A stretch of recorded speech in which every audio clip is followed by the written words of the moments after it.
I've never had cowboy candy and I've never made cowboy candy. So this is a first for me and I cannot wait. I read through this and thought I am going to love this.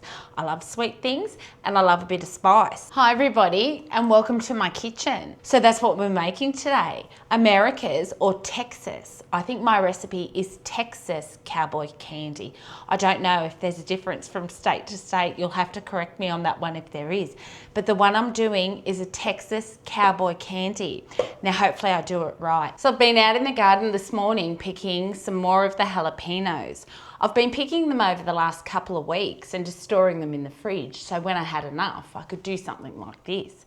Now when you're storing these in the fridge, if you are picking them out of your garden, just make sure they're dry. They store for weeks as long as they're dry. If you store them with a little bit of moisture, they'll get moldy spots on them and they'll rot. Now I store them dry. I just put them in my crisper drawer in a little bit of paper towel and then I store them in a cloth bag.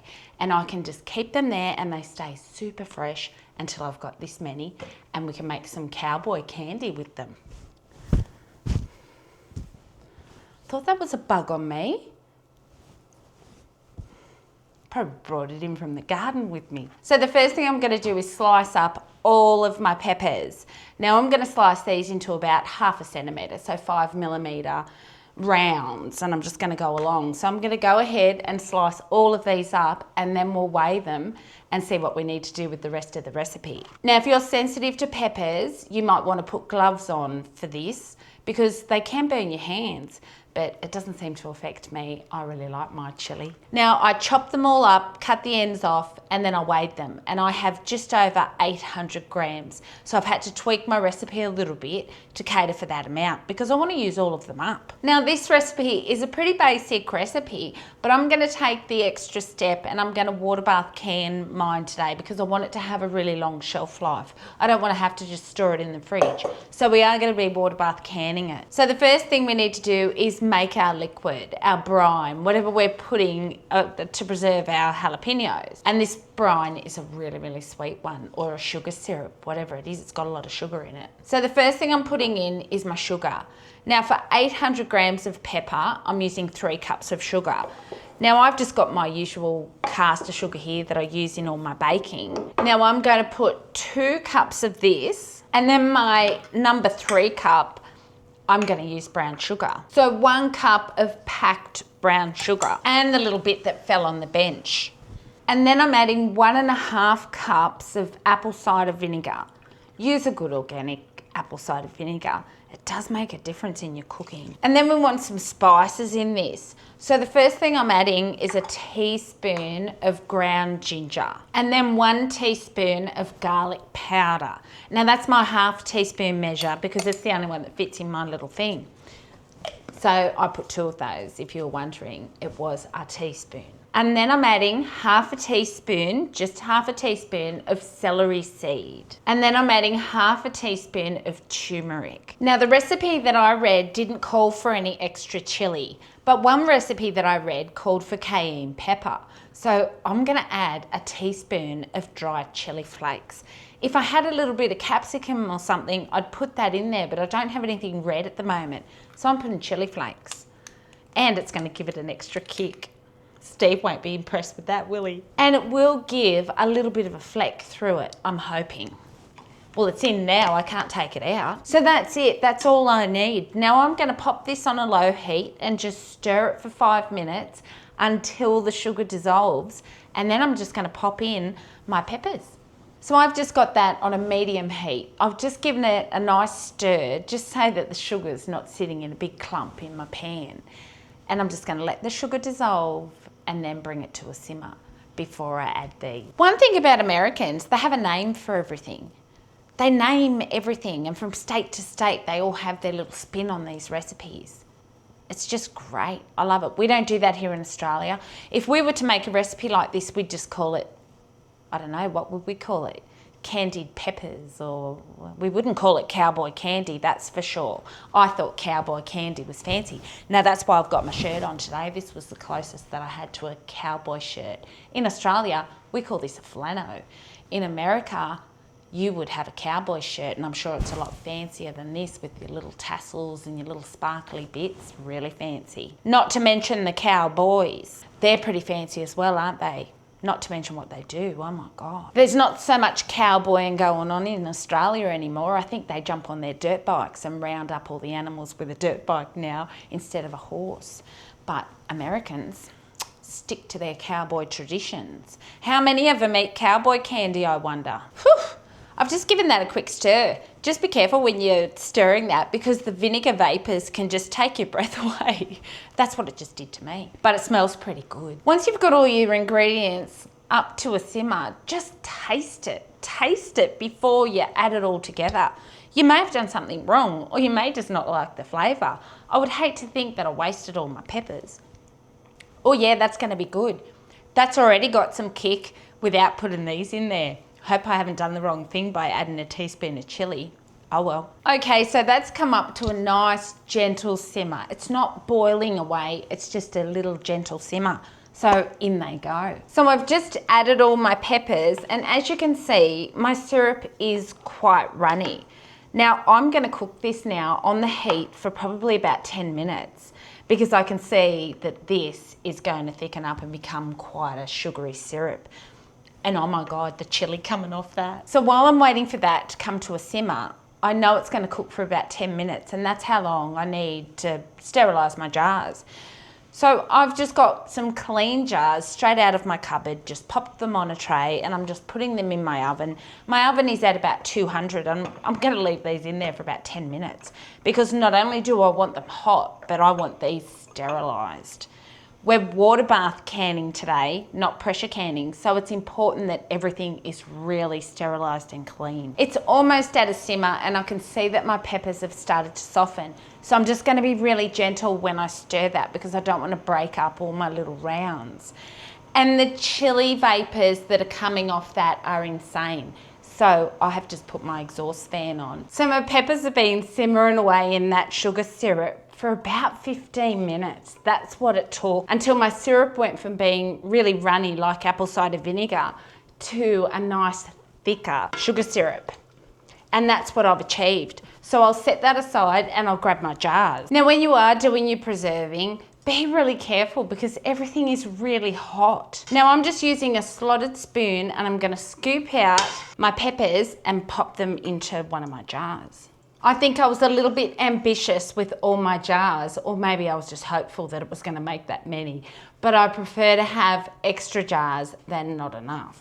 So I think I've got enough for one more jar. So I've spread my peppers evenly into my 5 jars. That's what I'm going to end up with, 5 jars. They're not over full with peppers. I was hoping to get a bit more. I hope I didn't cook them down too far. But now I'm just going to pour this syrup very, very carefully into my jars. Oh, this looks so good.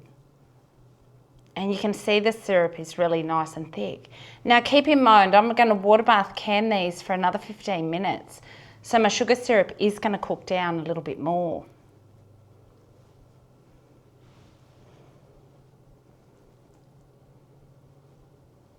And don't you just love that? The perfect amount. And all my jars are full. Oh, that one there could do with another little dribble. See if I've got another little dribble. Now before we put our lids on, it's always important to clean the lip of your jar. If you don't clean it, you do risk the chance of your lid not sticking and not sealing properly, and then it won't be shelf stable. So make sure you clean these jars. Now I was just putting my lids on and I just have to taste this. I cannot wait any longer. I want to know what it tastes like. Is it going to blow my head off? Oh my God, that's right up my alley. Oh wow. Oh wow. Cowboy candy. Oh yeah, and it's hot. Is my face going red? It is hot. But just nice for me, just the right amount of spice. Now, as always, when you're canning, don't over tighten your lids. Now you can use whichever, oh, they're still really hot. Now you can use whichever jars you like, but just make sure they're super clean and sterilised. I have run some heat through my canner just because I do not want to put these into cold water, but I haven't brought that to the boil. I've just heated the water. So now I'll just pop my jars in. Oh, 5 jars of that. Oh, that's amazing. So my jars are in and I've just topped the water up once my jars are in, so I know where my water level's gonna be. I've just brought the water up to the neck of the jars. Now, some people, when they're water bath canning, they cover the jar completely with water. I don't. I just bring it to the neck of the jar. That's just what I was taught, and that's what I stick to, and it works for me. So I've got the lid on my canner, the water is at the neck of my jars, and I'll just let it come to the boil. Now, this time doesn't count in your 15 minutes. You don't set the timer until it's actually simmering. So now you just have to be patient and wait. And then once that comes to a simmer, we can set our timer for 15 minutes. Oh, they were so good. I am going to love this recipe. Cowboy candy. Well, that spurred me on to grow way more jalapenos next year, because I want to do the pickled jalapenos, but I also want to do this cowboy candy again. So I'm going to have to double my crop for sure. Now, 5 little jars didn't seem like very much, did it? But wow, this stuff is so special. I bet you only get it out on special occasions. I hope I haven't made it too hot for Steve. That'll be too hot for Steve for sure. Oops, I just won't say anything. And I certainly won't say anything about that extra teaspoon of chili flakes that I put in. If you don't like it that hot, then just don't put the teaspoon of chili. It wouldn't be that hot without that, but I wanted this stuff to have a bang. And it has a bang. Oh, my little brain's ticking over. Who can I give this to? Who would love this? Oh, I can think of so many people. I love growing chilies in the garden. I feel like it's the one thing that the animals don't steal on me. Although something does give them a nibble. And you can feed them to your chickens. Your chickens don't feel the heat. They don't have whatever it is that... they can eat the chilies. Actually, it's good for them. Cleans their gut out, doesn't it? Okay, so my canner has just come to a simmer.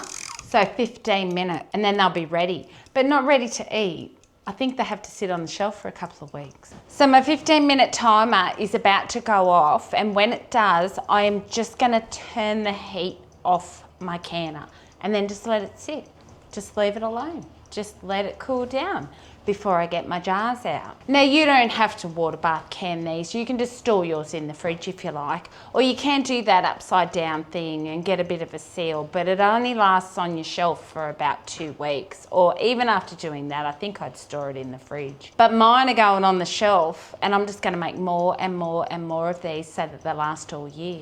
I could eat one of these a week. My brain's just ticking over at the uses for this. Oh, you guys are used to eating this. You're spoilt with all your little things that you do. Cowboy candy, come on. No one shared that with us Aussies. Cowboy candy. How did that come about? Why is it called cowboy candy? Do cowboys really eat it? Who knows? I'm gonna eat it. Cowgirl. That's not a thing, is it? Isn't that funny? If you're a cowboy, you're a cowboy. If you're a cowgirl, sounds like something else, doesn't it? So my 15 minutes is up, and I've just turned my water bath canner off. And I'm just gonna leave it. I'm just gonna leave it sit there for a good 10 minutes, maybe 20 minutes, until I get my jars out. You probably should leave it until it calms right down to room temperature, but I never do. I always get mine out hot because I just can't help myself. But if you were pressure canning, then you really do need to leave it alone. But we're only water bath canning today, and they'll be fine. And now we can get my jars out. Now I can tell that my bands on my jars are loose, but I'm not going to take anything off. I'm just going to let these completely cool, which I know it's hard for me, but I am, because this is so hot and the contents is really, really hot. And I want these jars to get a really good seal, so they've got a really good shelf life. So I will just sit those aside, clean up all my mess, and then we'll come back and have a look at them. So my cowboy candy has had a chance to cool, and now I'm just gonna clean all my jars. So with some hot soapy water, just clean all of your jars, because they are sticky. They've got some sugar syrup all over them. So give them a good clean before you store them. Now, if you didn't water bath can yours, then just let it cool and put it in the fridge, and you can use yours straight out of the fridge. But I'm gonna pop mine on my shelf. But regardless of if you're putting it in the fridge or if you're storing it on your shelf, just give it a couple of weeks before you try it. It just needs a couple of weeks on your shelf so that it can do its magic, and then it will be delightful. Now, as this cooled, the syrup has gone really thick, and it's almost like a really thick honey, and it just, oh. Now, I can't wait to use this Cowboy candy. I can see me just eating this straight out of the jar. It's that good. But it is spicy. If you don't like your spice, then don't add that 1 teaspoon of chili flakes like I did. But it will have a little bit of a kick with the jalapenos just by itself, but only ever so mild. I would have thought very mild. But if you want an extra kick, then do put some chili in it or some cayenne pepper. If you like it really spicy, you could even put 2 teaspoons of chili flakes. It won't be over the top. But I have to share this, and I'm planning on giving it as gifts, so I had to go easy on the chili. But I am going to look up so many recipes for Cowboy candy, and my jalapenos are still growing, so I'll be making more of this, as well as my usual pickled jalapenos. So if you like the pickled jalapenos on your tacos and nachos and things like that, then I will be doing that with some more once they grow. But I will be making this again. But this Cowboy candy, you have to give it a go. Only Americans could call it that, Cowboy candy. If you do know how Cowboy candy came about, then you let me know. But this is Aussie Cowboy candy, courtesy of Americans, of course. So in the meantime, keep an eye out for the next recipe, and as always, don't forget to take care.